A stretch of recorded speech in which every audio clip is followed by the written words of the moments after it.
Alam niyo bang hindi ko in-expect na may ganito palang place sa gitna ng city ng Bangkok? Pagpasok pa lang, sobrang relaxing na ng vibe. May waterfalls sa paligid, may malataas sa puno, at may makukulay pang mga isda. Parang mini rainforestscape talaga habang nasa Bangkok ka. Parang mas naging special pa nga ang experience dahil sa live Thai culture dance nila.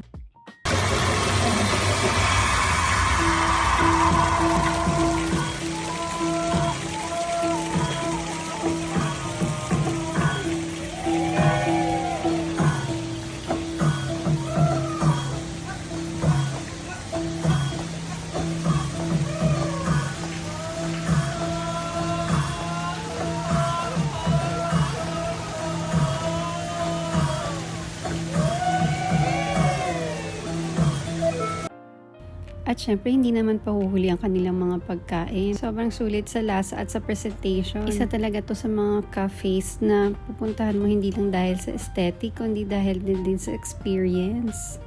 Ito nga pala ang Cafe Baan Suan Saton. Medyo nahirapan na kaming mag-book sa Grab dahil hindi nga ito makita at maipin.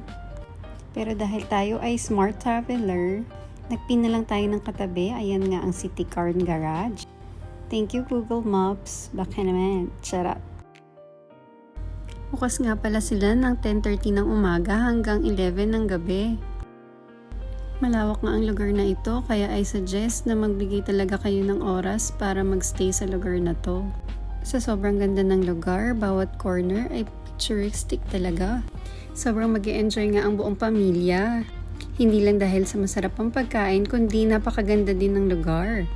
Malamig nga pala dito dahil nga maraming puno. Saktong-sakto sa napakainit na klima ng Bangkok. Magandang lugar nga din ito para dalhin ang iyong kadate para sa mga special event. Sana all!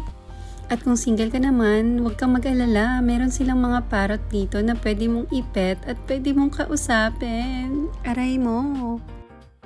O siya, hanggang dito na lang. Salamat sa panonood. Bye!